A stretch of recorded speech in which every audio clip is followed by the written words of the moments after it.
Welcome to Story Tales. Please like this video and subscribe to Story Tales. I hope you enjoy the story. Let's begin. Liam Knox stood by the window of his Midtown Atlanta apartment, watching the city lights flicker to life as dusk descended. His reflection stared back at him, neat button-down shirt, trim physique, expression carefully neutral. 6 months since the separation, and he still found himself standing here most evenings, not quite looking for answers, just processing. The apartment was sleek and minimalist, with carefully selected furnishings that offered comfort without excess. Catherine had always complained about his practical aesthetic sensibilities. He preferred the term intentional. His phone vibrated on the kitchen counter. He glanced at the screen. Ruben Sloan, his COO and oldest friend. "What's the latest?" Liam asked, skipping the greeting. "The Westmark integration is complete. Ahead of schedule," Ruben said. 3 major clients already asking about implementation. "I told them you'd personally oversee the transition." "Good," Liam said. "Schedule the calls for tomorrow. I'll take them between my meetings." "How's the new place?" Ruben asked, his tone shifting. "Functional." Liam moved to his desk, where 3 monitors displayed various data dashboards, tracking his company's operations in real time. "Has Catherine reached out about finalizing the agreement?" A pause. "Not to me. You know she only communicates through her lawyer now." Liam nodded, though Ruben couldn't see him. "Ever since she moved back in with Delilah, it's like she's operating on a different frequency. Her mother has always had that effect," Ruben said carefully. "Speaking of effects, how's Leona handling everything?" At the mention of his daughter, Liam's expression softened. "She's resilient. Asks a lot of questions I don't have answers to. But she's adapting." He glanced at the framed photo on his desk, Leona grinning widely.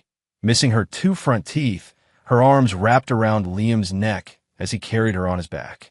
"Weekend visits still going okay. Better than okay. We're building a model rocket. She wants to program the launch sequence herself." Ruben chuckled. "Chip off the old block.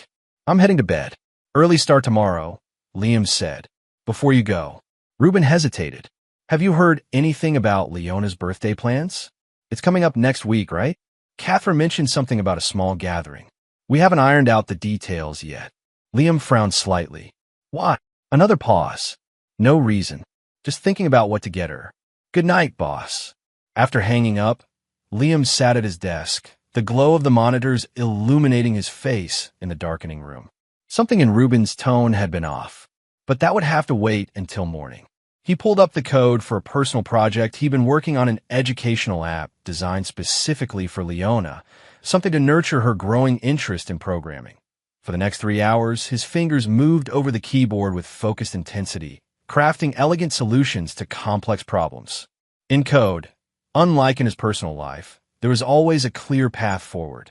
The coffee shop near Piedmont Park buzzed with mid-morning energy. Liam sat at a corner table, arriving 15 minutes early, as was his habit. He watched the door, waiting for Catherine to arrive for their scheduled meeting about Leona's birthday. When she walked in, several heads turned. Catherine Vance Knox commanded attention without trying, tall, polished, with a practiced smile that never quite reached her eyes. She'd added blonde highlights to her chestnut hair since he'd last seen her. "Liam," she said, sliding into the seat across from him. "Thanks for meeting." He nodded once. "I ordered your usual." He gestured to the cappuccino waiting for her. Catherine looked surprised but pleased. "You remembered. Some habits don't fade easily," he said, keeping his tone neutral. She took a careful sip, then set the cup down with precision. "About Leona's birthday. Mom has offered a host at her place. I assumed we'd do something together," Liam said, "given that it's her first birthday since the separation." Catherine shifted slightly, her fingers toying with the sleeve of her cup. "I think that might be confusing for her. 2 separate celebrations would be better." "Confusing?" Liam raised an eyebrow. "She's 7, Catherine. Not stupid. That's not what I meant." Her face tightened. "Mom's planning something small. Just family. You and I in the same room right now." She trailed off and gestured vaguely between them. "Seems civil enough to me. You know what I mean, Liam. Things are still raw." He studied her for a moment. Catherine had always been transparent to him, not because she was simple, but because he'd made a study of her. Right now, she was hiding something. When is this small family gathering happening? He asked. Saturday, 3 to 6. I'll drop my gift off in the morning then, and see her the following weekend as scheduled. Relief flooded Catherine's features too quickly. That will be perfect. Thank you for understanding. Liam took a long drink of his black coffee. Who's attending this small gathering? Catherine's smile faltered. Just the usual. Mom, Aunt Patricia, Uncle Robert. A few of Leona's friends from school. He nodded slowly. I see. The conversation shifted to logistics, school pickup schedules, Leona's upcoming science project, the pediatrician appointment next month. All the practical matters of co-parenting they had mastered in their months apart. Catherine spoke with animation about a new after-school program Leona had joined, carefully avoiding any mention of her own life. You seem well, he said as they prepared to leave. Catherine paused, her purse half-zipped. I am. I've been rediscovering myself. With your mother's guidance, I'm sure. Her eyes flashed. Not everything is about Mom, Liam, isn't it? He stood, placing a generous tip on the table. Give Leona a hug for me. Tell her I'm looking forward to our next weekend. As he walked away, he heard Catherine call his name. He turned. I never wanted things to end this way, she said, her voice softer than it had been during their entire conversation. I know, he replied. That's what makes it worse. Back in his car, Liam sat motionless for several minutes, replaying the conversation. Catherine was hiding something significant about the birthday party. Whatever it was, he wouldn't press not yet.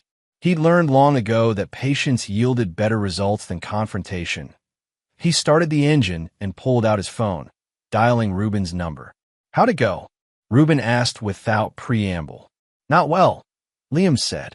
I need you to find out what's really happening at Leona's birthday party. You think Catherine's lying? I know she is. The question is why.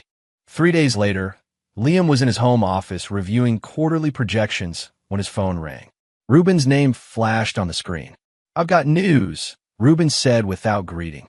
And you're not going to like it. Liam leaned back in his chair. Go on.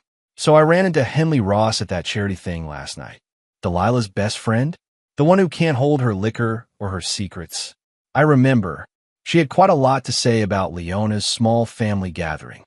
Turns out it's anything but small. Delilah's invited half of Atlanta's tech scene, several society columnists, and a photographer from that lifestyle magazine Catherine loves. Liam's jaw tightened. What else? Jacob Beckett is going to be there. Officially introduced as Catherine's new partner. The name hit Liam like a cold draft. Jacob Beckett, flashy, loud, with an overinflated reputation in the tech community. The man had been making headlines recently with claims about his revolutionary logistics application. Liam's voice trailed off as pieces clicked into place. Beckett, the logistics app that's supposedly disrupting the industry. The very same. Ruben's tone was grim. Word is that Delilah's positioning this party as more than a birthday celebration. It's an unveiling of Catherine's new life, complete with promising new tech entrepreneur boyfriend. And I wasn't invited because you're the inconvenient ex-husband who doesn't fit the narrative. Ruben paused. There's more. Jacob's bringing potential investors to the party. He's using it as a networking opportunity. Liam was silent for a long moment, processing. Then something occurred to him, a connection that made his blood run cold. Ruben, pull up everything we have on Beckett's company. Backlog Tech, right? Check who they licensed our API through. You think? Just check. While Ruben worked, Liam pulled up recent tech news on his tablet. Jacob Beckett's face smiled up at him from multiple articles, all variations on the same theme. Young visionary disrupting the logistics industry with innovative software solutions. His phone buzzed with a text from Ruben, Shell Company. Granite Solutions, LLC. They licensed our back-end API 8 months ago. 8 months. Right around the time Catherine had started talking about separation. He knows exactly who I am, Liam murmured to himself. This isn't coincidence. His phone rang again, Ruben calling back. So his entire business is running on our technology, Ruben confirmed. And based on these usage metrics, it's literally everything. His revolutionary app is basically a pretty interface slapped on top of our engine. And now he's bringing investors to my daughter's birthday party, which I'm explicitly not invited to, so he can pass off my work as his innovation. Liam's voice was quiet, controlled. What are you going to do? Liam closed his eyes for a moment. Nothing. Yet. Liam, I'm not going to crash my daughter's birthday party, Ruben. That's exactly what they want to make me look like, the unstable ex who can't let go. So you're just going to let them get away with it? I didn't say that. Liam opened his eyes, determination hardening his features. I'm going to send Leona her gift, and then I'm going to make a call at exactly the right moment. What kind of gift? For the first time in days, Liam smiled. Something only her father could give her. Saturday afternoon, Liam sat in his apartment, watching the clock. The party would be starting soon. He glanced at the workbench in the corner where he and Leona had spent countless hours on their projects. The space now seemed empty, without her enthusiasm filling it. His gift had been delivered that morning, a handcrafted music box they had built together during their weekend visits. Made of polished walnut with brass hinges, it played Leona's favorite melody when opened. Inside, he placed a simple card. To my brilliant girl. Keep building amazing things. Love, Dad. At precisely 4:30 p.m., when he calculated the party would be in full swing, he picked up his phone and initiated a video call to Leona's tablet, the one he'd given her specifically so they could stay connected during their times apart. The call connected after several rings. Leona's face filled the screen, her eyes bright with excitement, a party hat perched at an angle on her head. Dad, she exclaimed, did you see what Grandma did? There's a chocolate fountain and a magician, and everyone is here. It looks amazing, sweetheart, Liam said, genuine warmth in his voice. Are you having a good time? The best. Oh, did you see what Jacob got me? It's a... Leona, who are you talking to? Catherine's voice came from off-screen, tense and sharp. It's just Dad, Leona replied, turning away from the camera. He called to say happy birthday. Catherine's face appeared in the frame, her expression stricken. Liam, I didn't expect you to call during the party. Just wanted to wish my daughter a happy birthday, he said evenly. The party looks wonderful. Catherine's eyes darted nervously to something off-screen. Yes, well, we're about to cut the cake, so... Who's on the phone, Kat? A male voice interrupted, followed by the appearance of a new face in the frame, Jacob Beckett, looking exactly as he did in his press photos. Sharp suit, carefully styled hair, confident smile. The smile froze as recognition dawned in his eyes. Hello, boss, Jacob said, the words slipping out before he could stop them. The background noise of the party seemed to dim. Catherine's expression morphed from nervousness to horror. Liam could just make out Delilah in the background, her hand flying to her throat. We'll talk soon, Liam said calmly. Enjoy your party, Leona. I love you. He ended the call before anyone could respond. For several minutes, Liam sat motionless, a strange calm settling over him. Then he picked up his phone again and dialed Ruben. It's confirmed, he said. Beckett knows exactly who I am. And now, so does everyone at that party. What's the next step? Ruben asked. Now we wait. They'll come to us. The call started less than an hour later. First, a text from Catherine. We need to talk. Then an email from Jacob Beckett's business account. Mr. Knox, I believe there's been a misunderstanding. I'd appreciate the opportunity to clarify certain matters at your earliest convenience. Liam read them both, but responded to neither. Instead, he opened his laptop and began a systematic review of the licensing agreement between his company and Granite Solutions, LLC, the shell company Jacob had used to acquire access to their API. The doorbell rang just after 9 p.m. Liam checked the security camera feed on his phone before answering. Catherine stood in the hallway, arms crossed tightly over her chest. He opened the door without greeting. You planned that, she accused, brushing past him into the apartment. You deliberately called during the party to cause a scene. I called to wish my daughter a happy birthday, Liam replied, closing the door. Since I wasn't invited to attend in person. You know why? Because you and your mother wanted to parade your new boyfriend in front of Atlanta society without the inconvenience of the ex-husband being present, he finished for her. Yes, I know exactly why. Catherine's composure slipped. It's not like that. Then explain to me why Jacob Beckett was there. Of all the men in Atlanta, You happen to start dating the one whose entire business is built on technology license from my company." She paled slightly. "I didn't. I don't know what you're talking about. Don't insult my intelligence, Catherine." His voice remained level. "Did you know? Or did your mother orchestrate this whole thing?" "Know what?"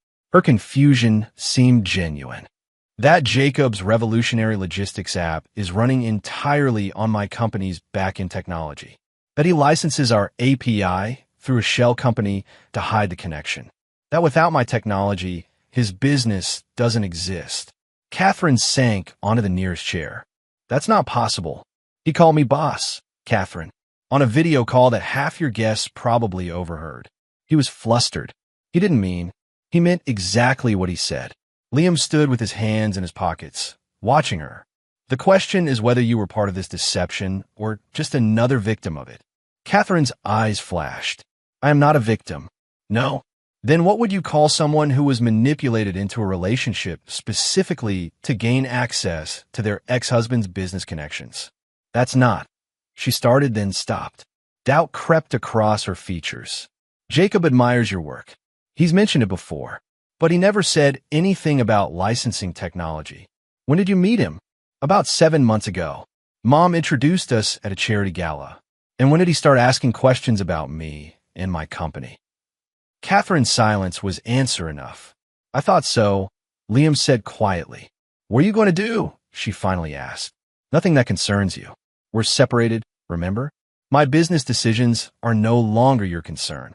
If you hurt Jacob's company, if I enforce the terms of a licensing agreement that he's violating, you mean?" Catherine stood abruptly. "This isn't about business for you. This is about punishing me for leaving." "You're giving yourself too much credit," Liam said, opening the door. "This is about intellectual property and contract law. If Jacob has concerns, he's welcome to contact my legal department." "Leona loved her gift," Catherine said as she stepped into the hallway, her voice suddenly small. "She wouldn't let anyone else touch it." Something in Liam's expression softened momentarily. "Good. That's all that matters." After she left, Liam returned to his laptop. There would be more confrontations to come, he was certain of that. For now, though, he had license agreements to review and strategies to formulate. Whatever game Jacob Beckett thought he was playing, Liam had been playing it longer and better. Monday morning arrived with a flurry of emails and messages, all from Jacob Beckett or his representatives. Liam ignored them as he drove to his company headquarters, a modern glass building in Atlanta's tech corridor. Ruben was waiting in the conference room, a spread of documents on the table before him. "You look like you haven't slept," Liam observed as he set down his laptop. "I haven't," Ruben confirmed, pushing a coffee cup toward him.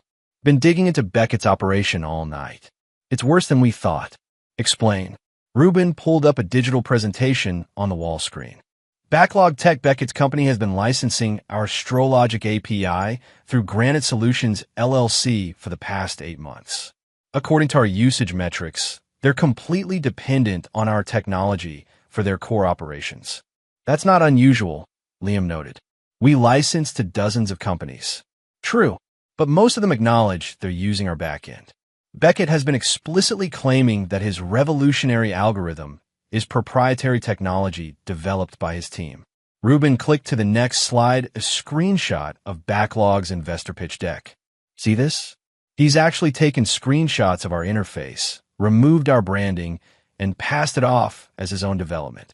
Liam's expression darkened as he reviewed the evidence. "That's a direct violation of sections 8 and 12 of our licensing agreement, which would give us grounds to terminate the license immediately." Ruben nodded. "But here's where it gets interesting." He clicked to another slide showing a news article. 2 months ago, Beckett secured $7 million in series of funding based largely on claims about his proprietary technology. He has another round of funding lined up for next month, which explains why he was so eager to impress potential investors at Leona's birthday party. If his license is terminated, his entire business model collapses, Ruben finished. And he potentially faced securities fraud charges for misrepresenting his technology to investors. Liam was quiet for a moment, absorbing the information. What about his technical team? Someone there must know they're just rescuing our API. That's another interesting point. Ruben pulled up an organizational chart. For companies supposedly built on revolutionary tech, they're remarkably light on actual engineers, mostly marketing and salespeople. The few developers they have are focused entirely on the front-end interface. So Beckett's been raising millions on a lie, dating my ex-wife, and presenting himself as a tech visionary all while knowing his entire business is built on technology one created. Liam's voice remained calm, but his eyes had hardened. That about sums it up.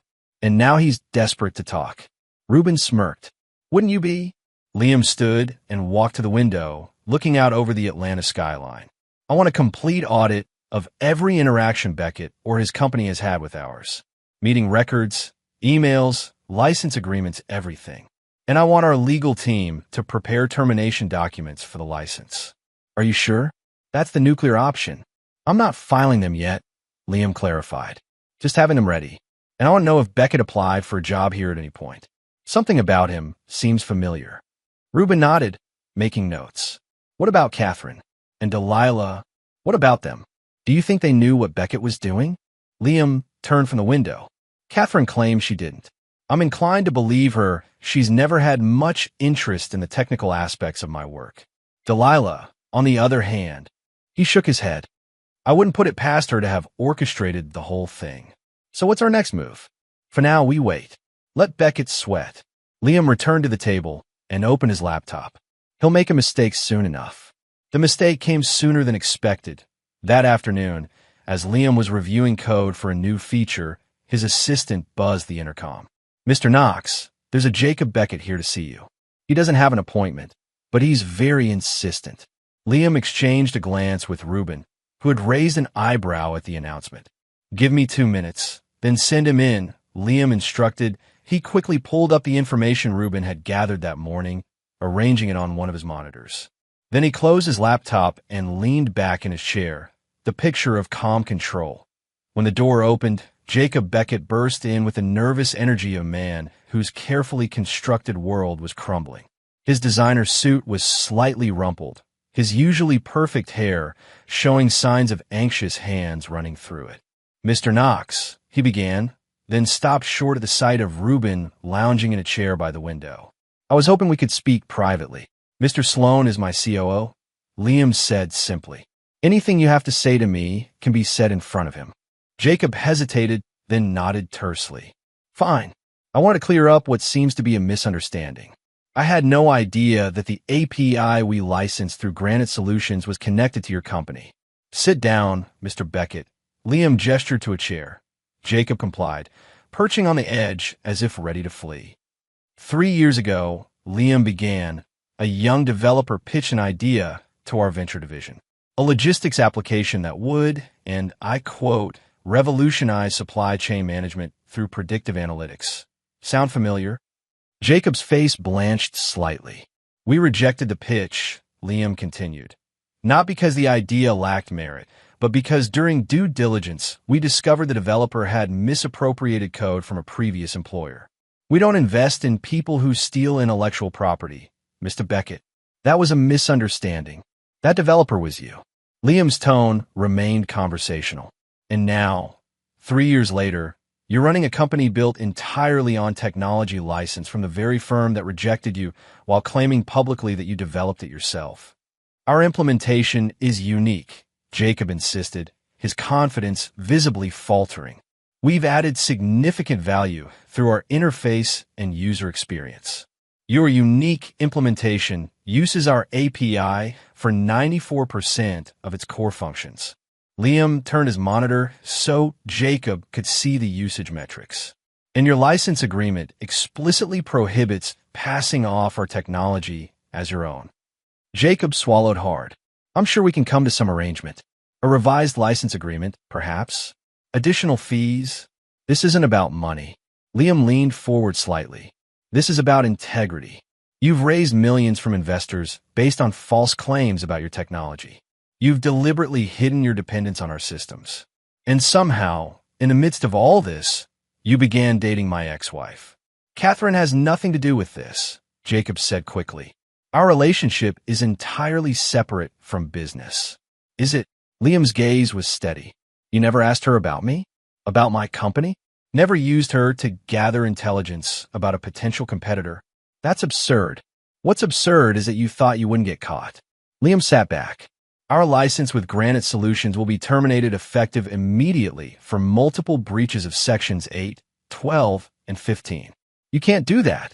Jacob's composure finally shattered. We have users' contracts obligations, all of which you entered into while misrepresenting your technology. Reuben interjected from his position by the window. Not our problem.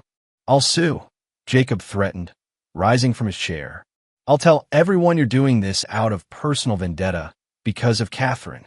By all means, sue, Liam said calmly. Discovery would be fascinating. All those investor presentations where you claim to have developed proprietary technology would make compelling evidence. Jacob's shoulders slumped slightly as the reality of his position sank in. What do you want? I want you to leave my office, Liam replied. You'll receive formal notice of termination from our legal department by end of day. This will destroy my company. You destroyed it yourself, Mr. Beckett, the moment you decided that lies were an acceptable foundation for a business. After Jacob left, Reuben whistled low. That went about as well as could be expected. He'll be back, Liam predicted, turning to his computer. With lawyers next time. Are you worried about the legal challenge? No, our agreement is airtight. Liam's fingers moved swiftly over the keyboard as he drafted an email to his legal team. About his reaction when he realizes his business is finished? Somewhat. Desperate people make poor choices. Should we be concerned about Catherine? If he blames her for this, Liam paused. Call her. Make sure she understands the situation. Reuben nodded and stepped out to make the call, leaving Liam alone with his thoughts. He hadn't anticipated the strange, hollow feeling that followed his confrontation with Jacob. It wasn't regret Beckett had brought this on himself. Perhaps it was simply the recognition that this victory would bring complications, especially for Leona. His phone buzzed with a text from Reuben. Catherine didn't know. She's in shock. Delilah's with her. Liam sighed. Of course Delilah would be there, spinning the narrative to cast him as the villain. Something's never changed. The next few days unfolded exactly as Liam had predicted. Jacob's attorneys sent a flurry of threatening letters, all of which Liam's legal team systematically dismantled. A temporary restraining order against the license termination was denied by a judge who took one look at the evidence of contract violation and ruled in Liam's favor. Throughout it all, Liam maintained his normal routine. He led team meetings, reviewed product development plans, and spent evenings working on projects for Leona's next visit. He neither gloated over his victory nor showed any sign of stress from the conflict. On Thursday morning, Reuben arrived at his office with a tablet in hand. You should see this, he said, passing the device to Liam. Jacobs lost his first major client. Ventex Shipping terminated their contract this morning. Liam scrolled through the news article. They cite concerns about the stability of Backlog's technology platform, which means someone told them about the license termination. Reuben took the seat across from Liam's desk.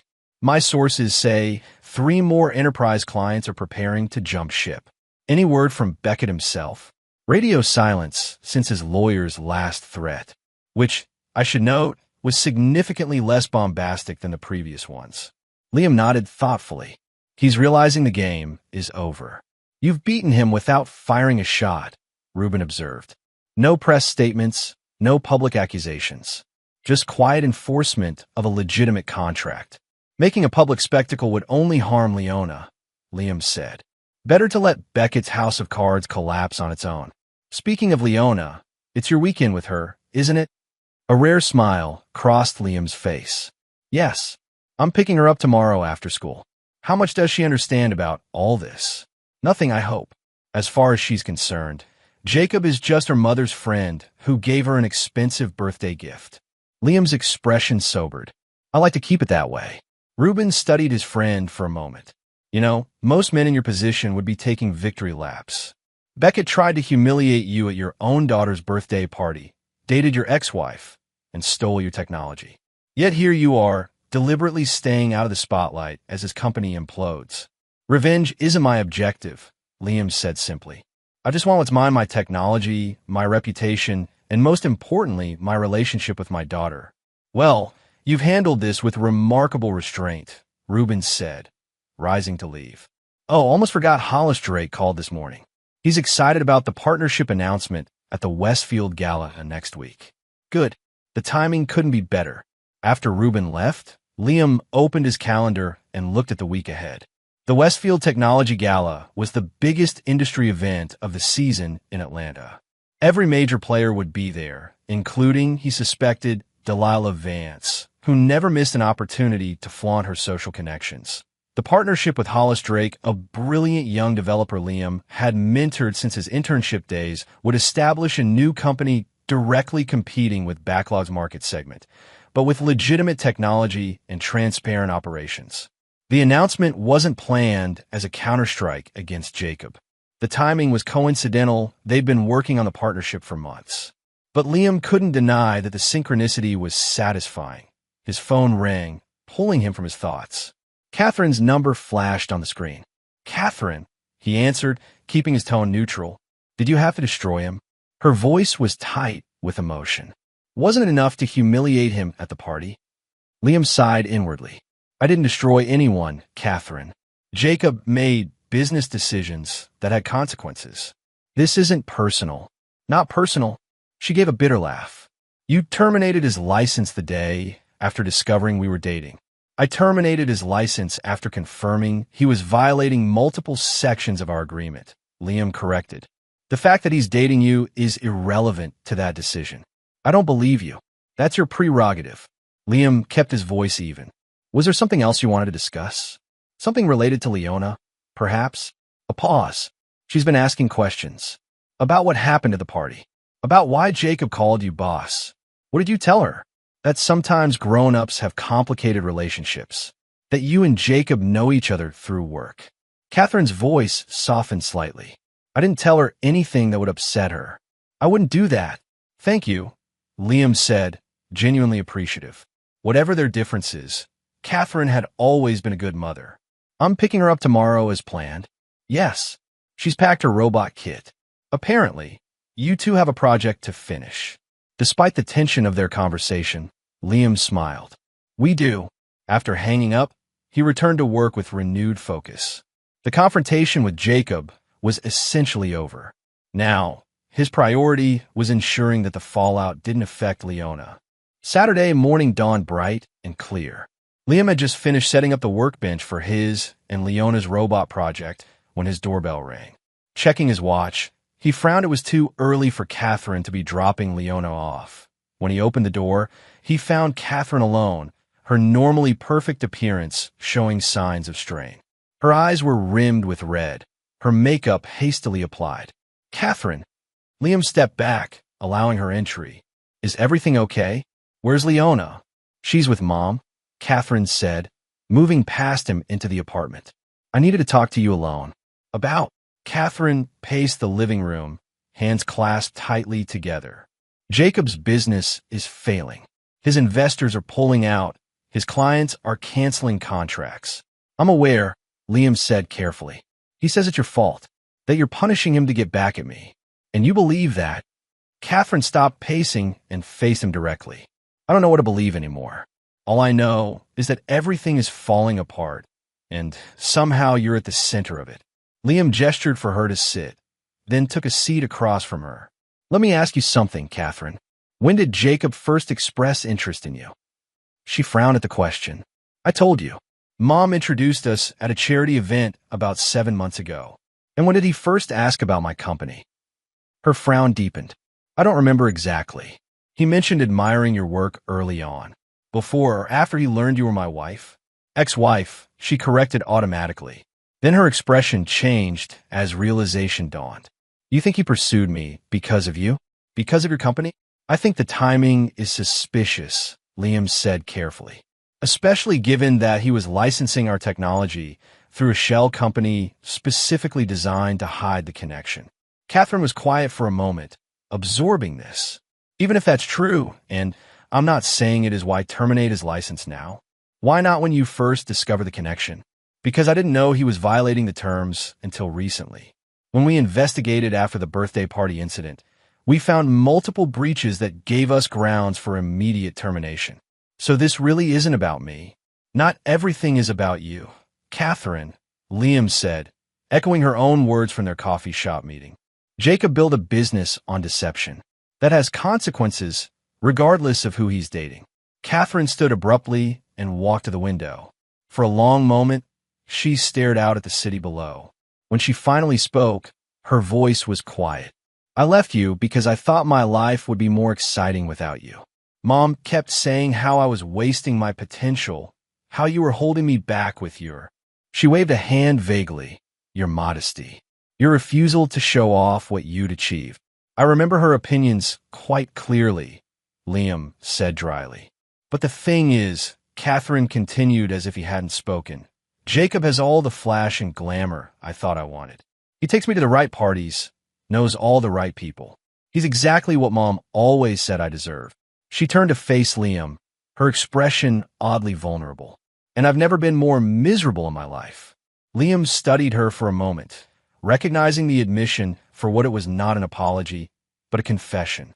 Why are you telling me this? Because I made a mistake, she said simply. And I want to fix it.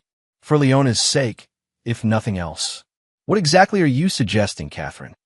She moved toward him, hope brightening her features. We could try again. You, me, Leona, a family. I know now what really matters.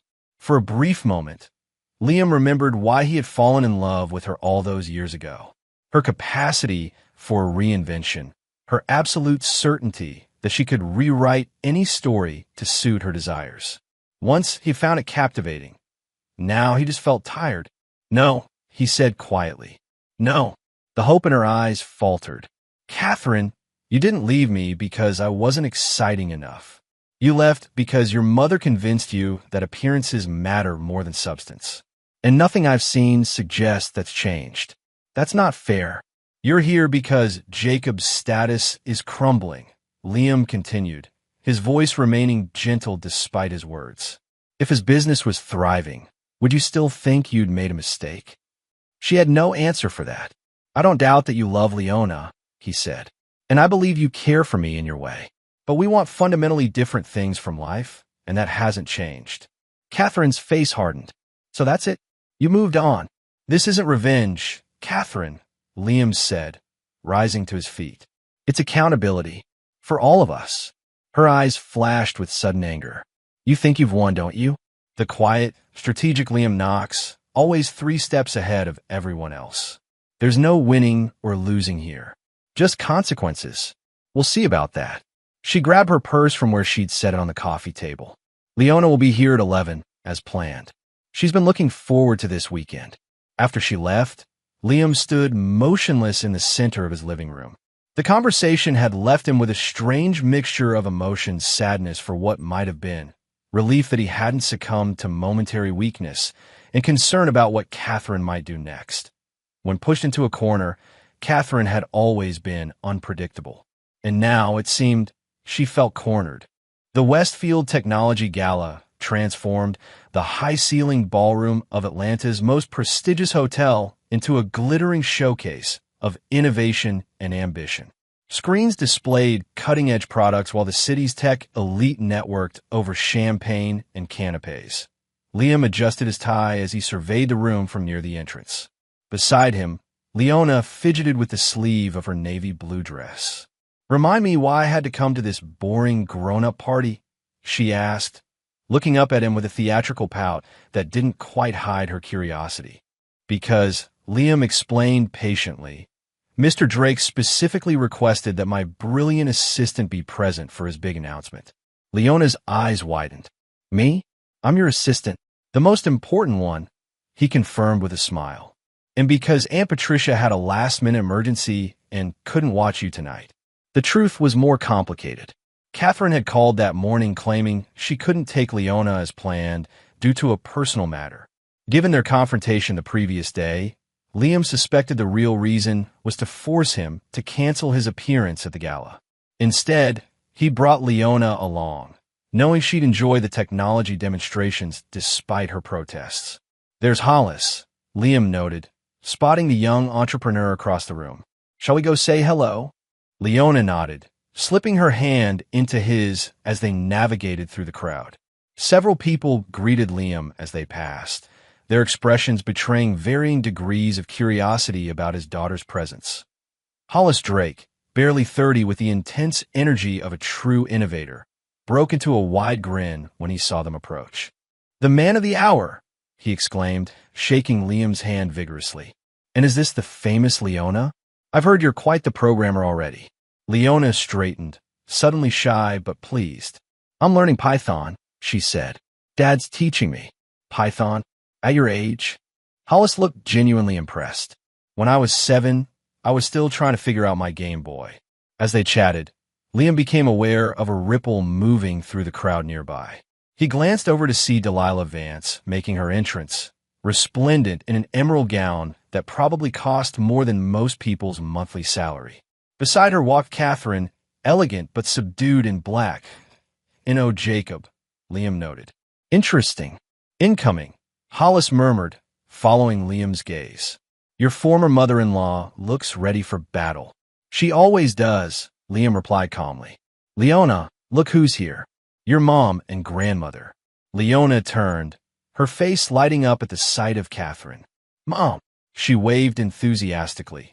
Catherine spotted them and froze momentarily before plastering on a smile and making her way over, Delilah trailing with visible reluctance.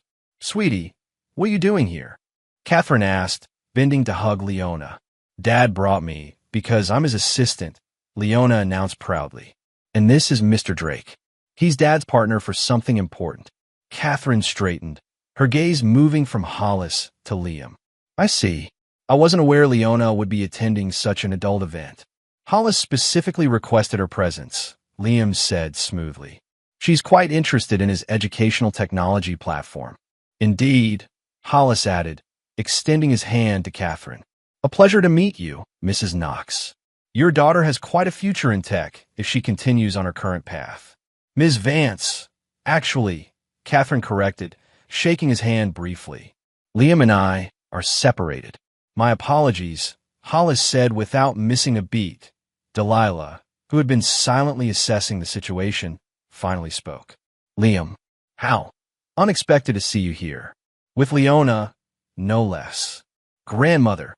Leona moved to hug Delilah, who accepted the embrace with practiced warmth that didn't quite reach her eyes. "Hello, sweetheart. Don't you look pretty tonight?" Delilah smoothed Leona's hair before turning her attention back to Liam. "I was under the impression you'd be occupied this evening."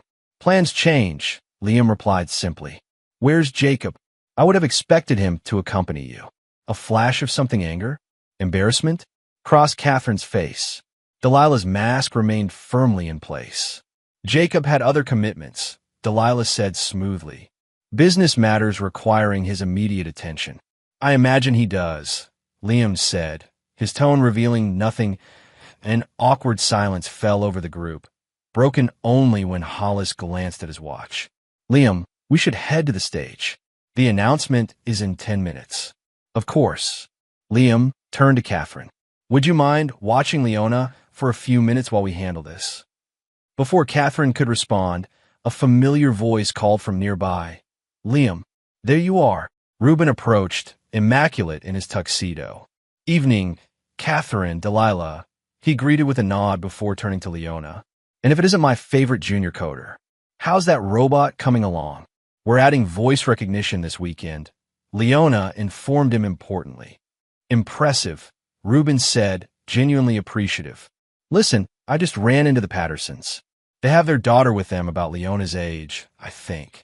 They're over by the interactive display area and suggested Leona might like to join them while the boring business announcement happened." Liam glanced at Catherine, who nodded her agreement. "That sounds perfect. Leona, would you like to go with Mr. Sloan to meet another girl your age?" Leona considered for a moment, then nodded.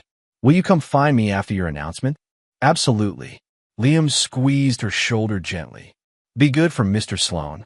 As Reuben led Leona away, the tension among the remaining adults intensified. "What exactly is this announcement?" Catherine asked, her voice carefully controlled. "A strategic partnership," Liam explained. "Hollis has developed an innovative logistics platform for the educational sector. We're providing financial backing and technical support. Delilah's eyes narrowed slightly. Logistics? Isn't that rather similar to Jacob's business area? Similar market segment. Hollis confirmed cheerfully, seemingly oblivious to the undercurrents. But our approach is completely different. Fully transparent technology stack, open source components. We're especially proud of the ethics-first development model. The implied comparison to Jacob's deceptive business practices wasn't lost on either woman. "If you'll excuse us," Liam said, nodding politely. "Duty calls."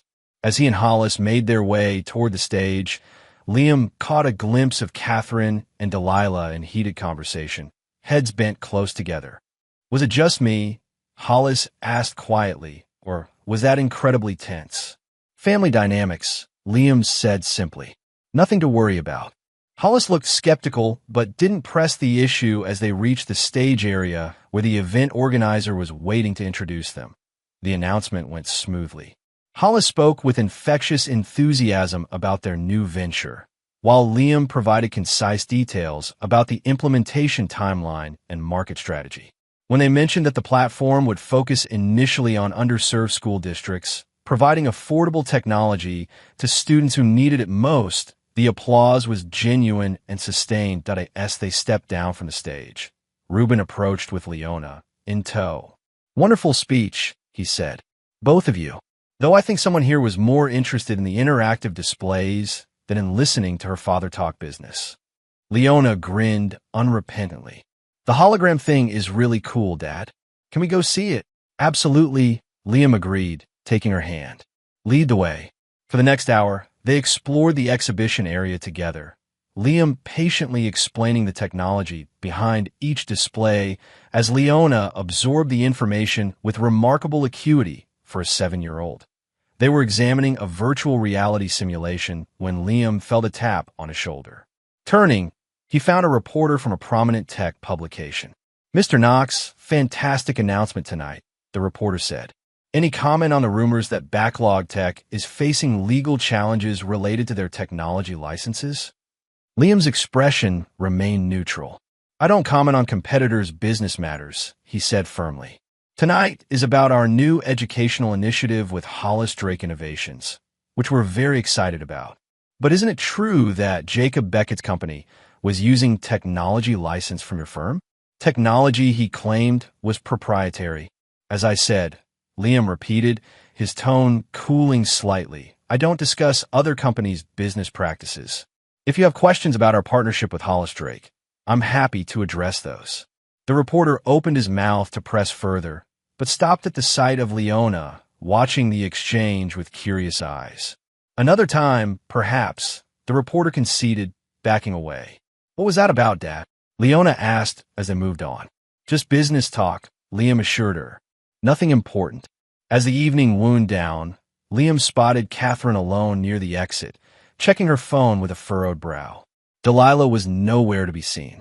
"Time to say good night to your mother," he told Leona, guiding her in Catherine's direction. Catherine looked up as they approached, quickly tucking her phone away.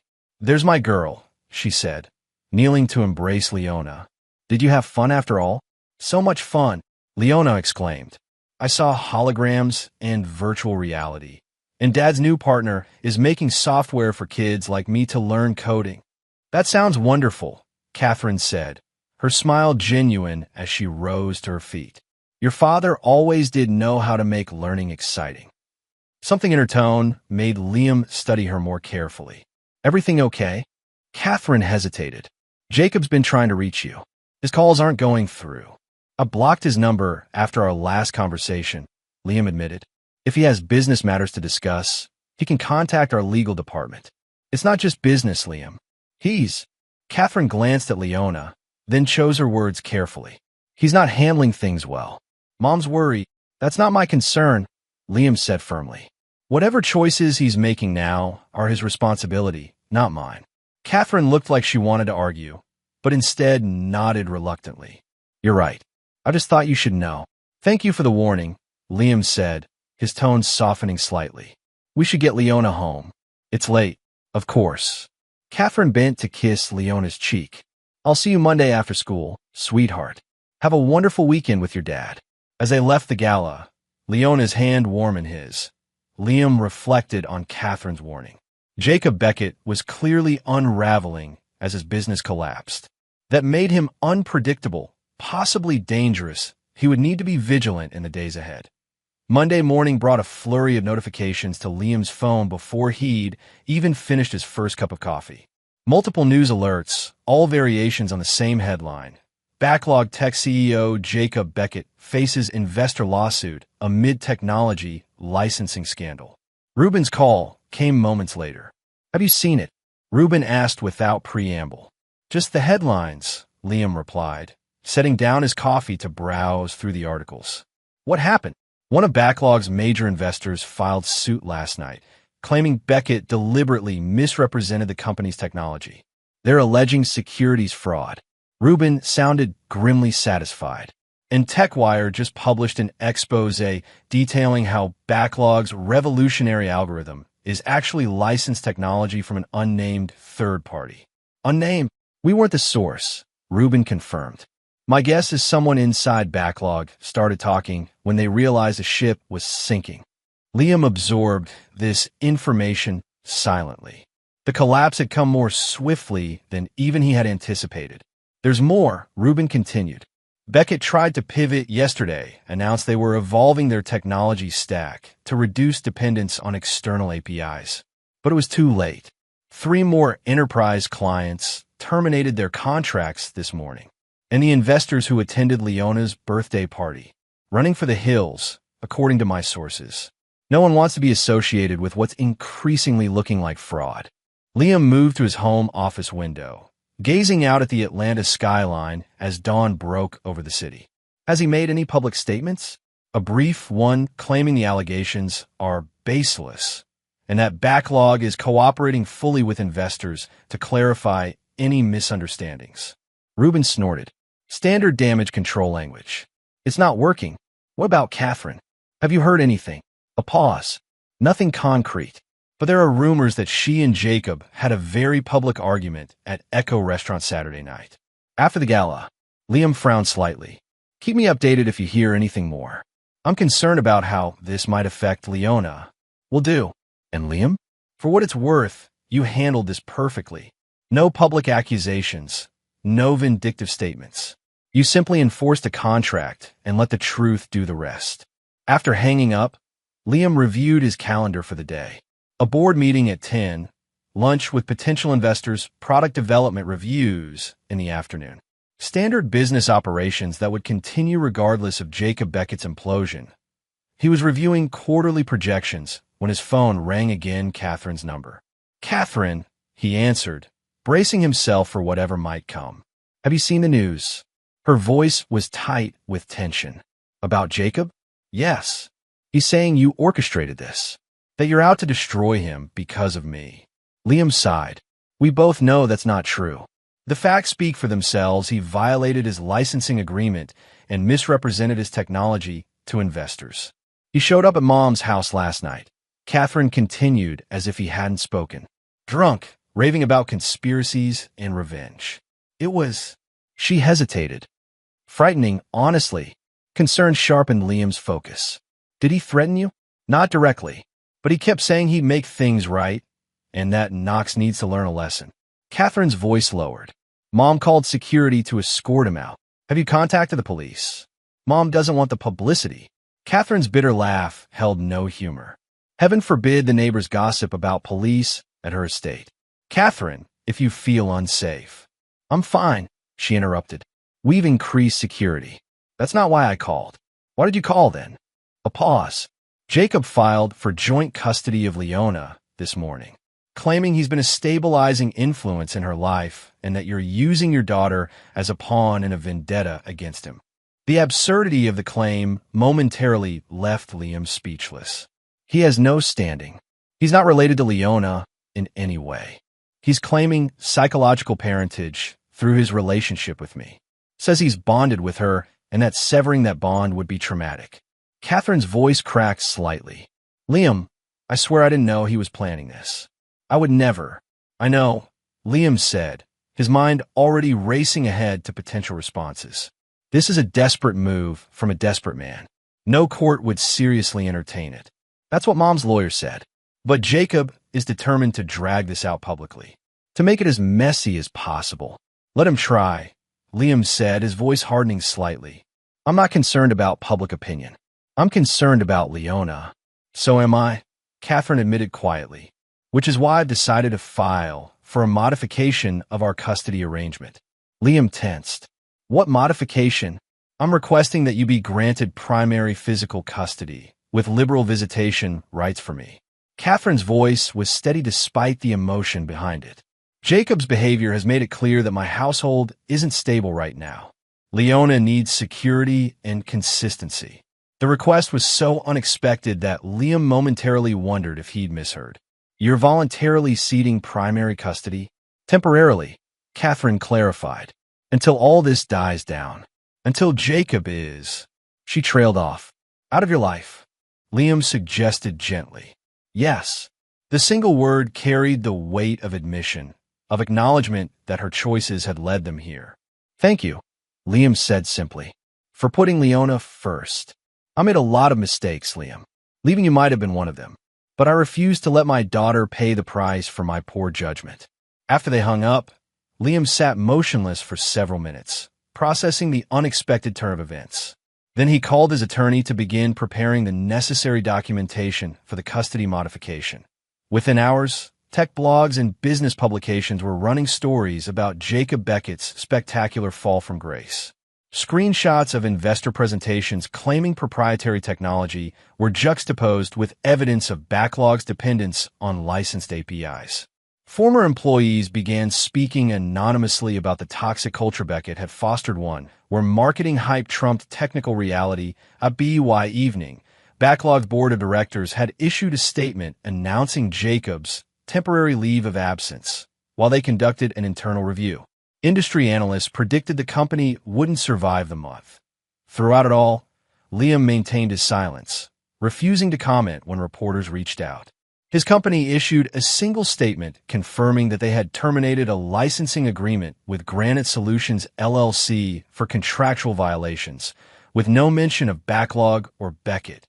Let the evidence speak for itself, Liam thought as he worked late into the night, preparing his home for Leona's more permanent presence. Some battles were won not by fighting, but by simply standing firm as others destroyed themselves. The family court mediator's office was deliberately in neutral, warm beige walls, comfortable but unremarkable furniture, abstract art that offended no one. Liam arrived 15 minutes early, as was his habit, and spent the time reviewing the custody modification documents his attorney had prepared. Catherine arrived precisely on time, alone and dressed conservatively in a navy suit that spoke of serious intentions. She nodded to Liam as she took the seat across from him. Thank you for agreeing to mediation, she said. It seemed better than a formal hearing. Agreed, Liam replied. Less stressful for everyone, especially Leona. The mediator, a seasoned family law attorney named Elena Vasquez, entered and greeted them both warmly. I've reviewed your case file, she began after introductions. I understand you're seeking to modify your existing custody arrangement, with Mr. Knox taking primary physical custody. Is that correct? Yes, Catherine confirmed. Temporarily, at least. And you're both in agreement on this point? We are, Liam said. Elena looked pleasantly surprised. That's refreshing. Usually, my job involves much more negotiation. May I ask what precipitated this decision? Catherine and Liam exchanged glances. My personal life has become complicated, Catherine explained carefully. There's been some instability that I don't want affecting Leona. I see. Elena made a note. And you, Mr. Knox? You're prepared to take on primary caregiving responsibilities? Absolutely, Liam said without hesitation. I've maintained a consistent presence in Leona's life throughout the separation. My work schedule is flexible, allowing me to be available for school functions and extracurricular activities. He's always been an excellent father, Catherine added unexpectedly. That was never in question, even during our most difficult times. Elena nodded, making additional notes. I should mention that I've also received a petition from a Jacob Beckett claiming psychological parentage and seeking visitation rights. Catherine stiffened visibly. Liam remained calm. Mr. Beckett has no legal standing, Liam stated plainly. He's known Leona for less than a year, has no biological relation, and has never lived in the same household with her.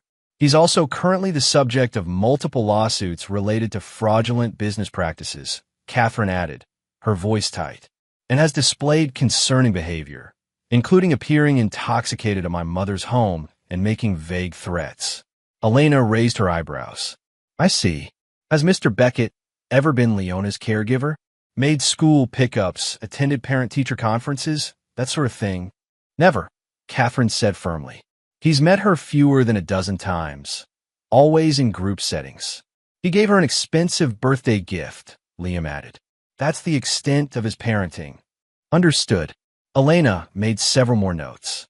Based on what you've both shared, I don't anticipate Mr. Beckett's petition gaining any traction. However, I would like to speak with Leona, if that's acceptable to you both. Standard procedure in custody modifications, even amicable ones. Of course, Liam agreed. Catherine nodded her assent. There's one more thing, Catherine said, hesitating slightly. I have documentation showing my recent neglect of my parental responsibilities. Both Liam and Elena looked at her with surprise. During my relationship with Jacob, there were several weeks where I was traveling with him and had minimal contact with Leona, Catherine continued, avoiding their eyes. I have screenshots of missed video calls, texts from my mother noting my absence, and my own calendar showing extended periods away. She placed a folder on the table. I believe these support the case for Liam having primary custody, at least for now. Liam was momentarily stunned by Catherine's voluntary admission. It was so unlike her to acknowledge any failing, let alone document it. That's very forthright of you, Ms. Vance, Elena said, accepting the folder.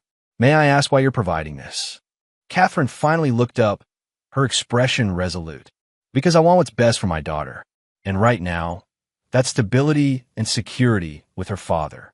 The rest of the mediation proceeded smoothly.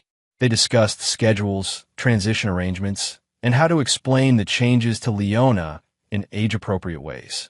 Throughout it all, Catherine remained composed, occasionally deferring to Liam on matters of Leona's daily routine with a respect that had been absent in their recent interactions.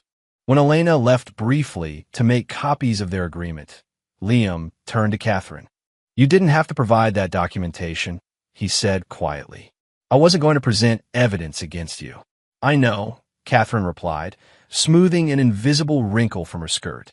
But it was the truth, and I'm trying to be more honest these days. She paused.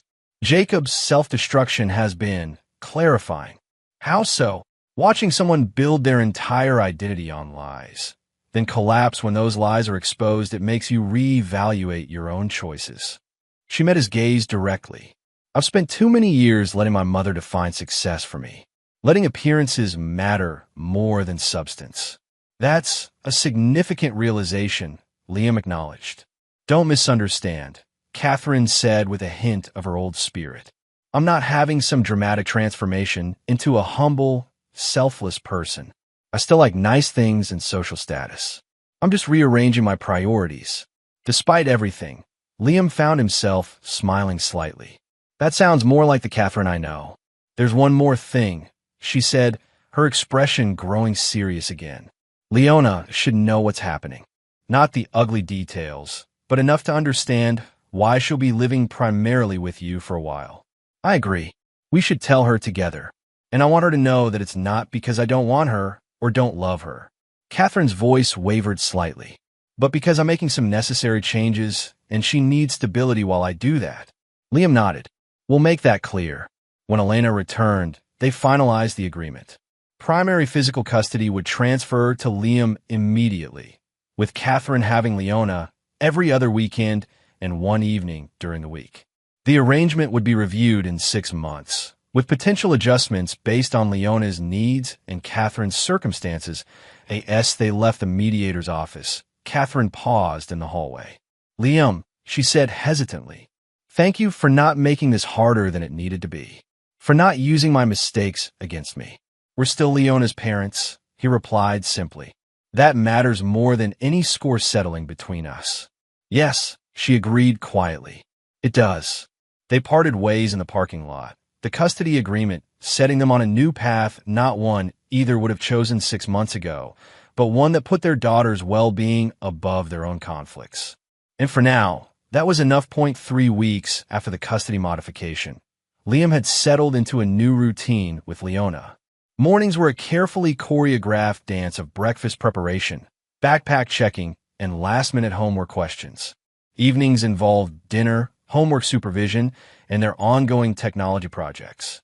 Liam managed his company remotely, taking video calls from his home office while Leona was at school. The transition had been smoother than he'd expected. Leona, while initially confused by the change, had accepted the explanation that her mother needed some time to figure things out.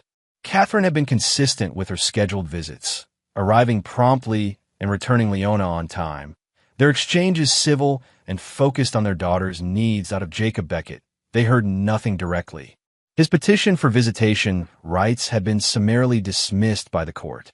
News reports indicated he'd been formally removed as CEO of Backlog Tech, which was now in the process of bankruptcy reorganization. The last Liam had heard, Jacob had left Atlanta entirely, heading west to pursue new opportunities. It was a Tuesday afternoon when Delilah Vance finally made her move. Liam was in a video conference with his development team when his office receptionist messaged him. Delilah Vance is here demanding to see you. Security is standing by. Instructions? He stared at the message for a moment, then typed back. Have her escorted to the small conference room. Tell her I'll be with her in 15 minutes. To his team, he said, something's come up that requires my immediate attention. Let's reconvene tomorrow morning. After ending the call, Liam sat quietly for several minutes, gathering his thoughts. He had expected this confrontation eventually. Delilah was not someone who accepted defeat gracefully, especially not at the hands of a man she had always considered beneath her daughter's station. When he finally entered the conference room, Delilah was standing by the window, her posture rigid with tension. She turned at the sound of the door, her carefully made-up face set in lines of barely controlled fury. 15 minutes, she said by way of greeting.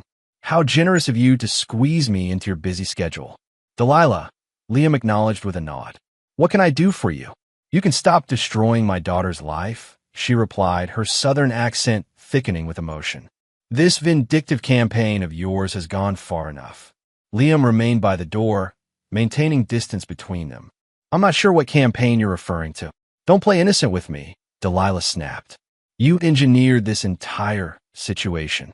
Jacob's downfall, Catherine surrendering custody, all of it a calculated revenge plot because Catherine had the audacity to leave you. That's an interesting interpretation, Liam said calmly. Completely divorced from reality, but interesting nonetheless. Reality? Delilah's laugh was harsh. The reality is that you couldn't stand seeing Catherine happy with someone successful and dynamic. Someone who understood her potential the way you never did. So you destroyed him. Jacob Beckett destroyed himself, Liam corrected. He built a business on deception, violated his licensing agreements, and misrepresented his technology to investors. Those were his choices, not mine. You could have handled it privately. Instead, you humiliated him publicly, cost him his company, his reputation. I made no public statements about Jacob or his company, Liam interrupted. Not one. Every revelation came from his investors, his employees, or public records. All I did was terminate a license that he was violating. Delilah's composure slipped further. And now you've taken my granddaughter from us. Was that part of your revenge, too? I haven't taken Leona from anyone. Catherine voluntarily modified our custody arrangement because she recognized that Leona needed stability. She still sees her regularly. At your convenience, Delilah retorted. Under your terms. While I'm restricted to whenever Catherine has her, which is hardly ever these days. Liam thought. There was the real reason for Delilah's visit. Not concern for Catherine, but her own diminished access to Leona. Your relationship with Leona is determined by your daughter, not by me, Liam said evenly. If you have concerns about your visitation time, you should discuss them with Catherine. Catherine is barely speaking to me. Delilah's voice rose sharply. She blames me for introducing her to Jacob, for encouraging their relationship. She's cut me out almost entirely. For a moment, genuine surprise flickered across Liam's face. He hadn't known that Catherine had distanced herself from her mother. It was an unexpected development, suggesting that Catherine's talk of rearranging priorities might be more than just words. That's between you and Catherine, he said finally. It has nothing to do with me. It has everything to do with you, Delilah insisted, advancing toward him. You've turned my daughter against me. You've taken my granddaughter. You've systematically dismantled everything I built because you couldn't accept that Catherine deserved better than you. Liam regarded her steadily. Is that what you told yourself when you introduced her to Jacob? That she deserved better? Or did you know exactly who he was and what he was doing? I don't know what you're implying. I think you do, Liam said, his voice hardening slightly. I think you knew Jacob was using Catherine to gain information about my company. I think you might even have suggested it to him. That's absurd, Delilah protested, but her eyes darted away from his. Is it? You've never made a secret of your disdain for me. You spent years trying to convince Catherine that I was holding her back, that she could do better. Liam took a step forward. Did it ever occur to you that your constant undermining of our marriage might have contributed to its failure? Don't you dare blame me for your inadequacies as a husband, Delilah hissed. I'm not blaming you for the end of my marriage, Liam replied calmly. Catherine and I both made our choices. I'm simply pointing out that your interference has rarely benefited anyone, least of all your daughter. Delilah seemed to deflate slightly, the righteous anger draining out of her. I want to see my granddaughter, she said, her voice suddenly smaller. Regularly, not whenever Catherine manages to fit me into her schedule. As I said, that's between you and Catherine. Leona's legal guardians are her parents. We decide who she spends time with. And if I petition the court for grandparent visitation rights, Delilah challenged, though with less fire than before. You're welcome to try, Liam said. But courts typically defer to fit parents' decisions regarding third-party visitation. And both Catherine and I are considered fit parents by the court. Delilah stared at him for a long moment, the realization of her powerlessness in this situation finally sinking in. You've won, haven't you? She said bitterly. Completely and utterly. This isn't about winning, Delilah. Liam moved to open the door. Family doesn't treat each other the way you did. Your legacy is yours to fix, not mine. What is that supposed to mean? It means that if you want a relationship with your daughter and granddaughter, you might try respecting their choices instead of constantly trying to control them. Liam held the door wider. Now, if there's nothing else, I have work to return to. Delilah gathered her designer handbag and moved toward the door with as much dignity as she could muster. At the threshold, she paused. You think you're so superior, she said quietly. So righteous. But I know what you really are, a small man who got lucky in business and never deserved my daughter. Your opinion of me stopped maturing a long time ago, Liam replied. Goodbye, Delilah. After she was escorted from the building, Liam returned to his office and sat motionless behind his desk. The confrontation had left him drained but resolute. Delilah's intrusion into their life had caused immeasurable damage over the years, but her power to do so was finally waning. He picked up his phone and texted Catherine, Your mother visited my office today. Might want to check on her. The reply came minutes later. I'm aware. She called me ranting afterward. I'll handle it. Nothing more needed to be said.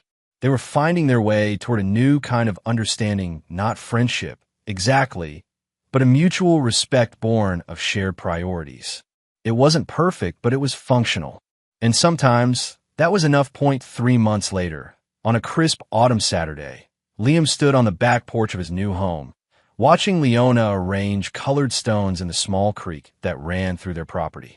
The craftsman-style house on the outskirts of Atlanta offered the perfect balance, close enough to the city for convenient commuting, far enough away to provide the space and tranquility they both needed. Dad, come look, Leona called, pointing excitedly at a small frog that had appeared on one of her carefully placed stones. Liam made his way down the gentle slope to the creek's edge, careful not to disturb the tiny amphibian. Excellent spot for sunbathing, he observed as the frog basked contentedly. Good engineering on your stone placement. Leona beamed at the praise. Do you think we could build a mini robot that watches the creek and counts the frogs? For science. Absolutely, Liam agreed. We need a camera module, some basic image recognition software. It's definitely doable. Can we start today? Leona's enthusiasm was infectious. After lunch, he promised. We've got company coming, remember? As if on cue, the sound of a car crunching up the gravel driveway reached them. Leona abandoned her creek project immediately, racing toward the front of the house with excited shouts of "They're here." Liam followed at a more measured pace, arriving in the front yard just as Reuben and Hollis emerged from Reuben's sleek electric sedan. "Uncle Reuben." Leona launched herself at Liam's friend, who caught her with practiced ease. "If it isn't the coding prodigy herself," Reuben declared, spinning her around once before setting her down. "Getting taller every time I see you." "That's because I eat all my vegetables," Leona informed him seriously. Unlike some people, she cast a meaningful glance at Hollis, who had been caught hiding broccoli in his napkin during a previous dinner. "Busted," Hollis admitted with a laugh, ruffling her hair affectionately. "How's the most brilliant 7-year-old in Georgia?" "I'm almost 8, she corrected, "and I'm working on a frog-counting robot for the creek." "Ambitious," Hollis approved. "Maybe we could integrate that with the wildlife tracking module we're developing for schools." As they made their way inside, Liam noticed the tablet Reuben was carrying. "Work on a Saturday?" he asked quietly. "Just some analytics I thought you'd want to see," Reuben replied. "Nothing urgent." Once Leona had dragged Hollis to the creek to explain her stone arrangement theory, Reuben produced the tablet and handed it to Liam. "Final numbers on educational platform adoption," he explained as Liam scrolled through the data. 27 school districts signed on in the first quarter. User engagement metrics are off the charts. "Impressive," Liam acknowledged. "Hollis must be pleased. Ecstatic would be more accurate." Reuben leaned against the kitchen counter as Liam prepared lunch. "Also, thought you'd be interested to know that the backlog tech bankruptcy proceedings are finally complete. Assets sold, creditors paid pennies on the dollar, the usual mess. And Beckett, last I heard, he's in Seattle trying to pitch a new startup. Not having much luck. Word travels in tech circles." Liam nodded absently, focusing on slicing vegetables for the salad. "And Catherine, any update there? Professional or personal?" Reuben asked with a knowing look. "Professional. The personal is none of my business anymore." "Fair enough. Her interior design firm is doing well, for what I gather. Landed a major contract for a boutique hotel downtown. Apparently, she's developed quite a reputation for ethical sourcing practices. Refuses to use materials from companies with questionable labor practices." Liam paused in his chopping. "That's unexpected. People change," Reuben observed. "Sometimes even for the better." Through the kitchen window, they could see Leona animatedly explaining something to Hollis, who was listening with genuine interest. The sight warmed Liam in ways he couldn't quite articulate. "You know," Reuben said, following his gaze, "for all the chaos of the past year, things seem to have worked out rather well." "Better than I expected," Liam admitted. "Are you happy?" The direct question was characteristic of their friendship, no niceties, just honest inquiry. Liam considered for a moment. "I'm content," he said finally. "Leona is thriving. The company is growing.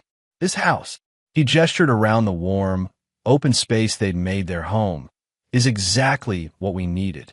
"Not what I asked," Reuben persisted gently. "Yes," Liam conceded with a small smile. "I'm happy. Not because I won some imaginary contest with Catherine or Delilah or Jacob, but because I maintained my integrity throughout, and in the end, that's what matters." Lunch was a lively affair, with Leona dominating the conversation with detailed plans for her frog-counting robot. Hollis offered technical suggestions, while Reuben contributed increasingly outlandish feature ideas. What if it could predict which frog would jump first? We could start a racing league that had Leona giggling helplessly. After the meal, they gathered in Liam's home office to begin working on the robot prototype. Leona's tablet was connected to the main monitor, where she was sketching a surprisingly sophisticated flowchart of the robot's operations. "What if we used a motion sensor here?" she suggested, pointing to her diagram. "Then it would only activate the camera when something moves." "Energy efficient," Liam approved. "Good thinking. She's definitely taking over your company one day," Ruben remarked, only half joking. "Better start preparing now." "Naturally," Liam agreed, watching as Leona confidently explained a complex algorithm to Hollis. Though at this rate, she might start her own instead. As the afternoon wore on, Liam found himself stepping back, observing rather than participating. This quiet moment of creation, his daughter applying her brilliant mind to a problem, supported by friends who had become family, felt like the truest victory of all. Not the downfall of those who had wronged him, not the business successes or the custody arrangements, but this, a home filled with purpose and genuine connection. A life defined not by what he'd overcome, but by what he'd built in its place. Later, after Ruben and Hollis had departed with promises to return for testing once the prototype was complete, Liam and Leona sat on the back porch watching the sunset paint the sky in brilliant oranges and pinks. "Dad," Leona asked, leaning against his side, "are you glad we moved here?" "Very glad," he answered honestly. "It's a good place for us. Don't you think?" She nodded thoughtfully. "I miss Mom sometimes, but I like our new routine. And I know she's doing okay because she seems happier when I visit now." "Your mother is working through some things," Liam explained carefully. "But she loves you very much. That hasn't changed." "And Grandma Delilah?" Liam hesitated. Catherine had resumed limited contact with her mother recently, allowing supervised visits with Leona that had gone reasonably well. "Your grandmother loves you in her way," he said finally. "She's learning, like all of us, how to be better." Leona seemed satisfied with this answer. "Tomorrow, can we work on my school project? I want to show my class how your logistics app works, but simplified so they understand it." "Of course," Liam agreed, touched by her interest in his work. "We can create a kid-friendly version that demonstrates the basic concepts." As darkness fell, they moved inside, Leona chattering excitedly about her plans for the presentation. Watching her animated gestures and bright eyes, Liam felt a profound sense of peace. The past year had brought challenges he never expected: betrayal, deception, the unraveling of the life he thought he'd built. Yet through it all, he had remained steady, refusing to let bitterness define his actions or corrupt his principles. In that calm refusal, he had found not just victory over external circumstances, but something far more valuable: the freedom to create a life on his own terms, unconstrained by others' expectations or manipulations. It wasn't a story of revenge, but of restoration. Not of retaliation, but of reclamation. And in the end, that made all the difference.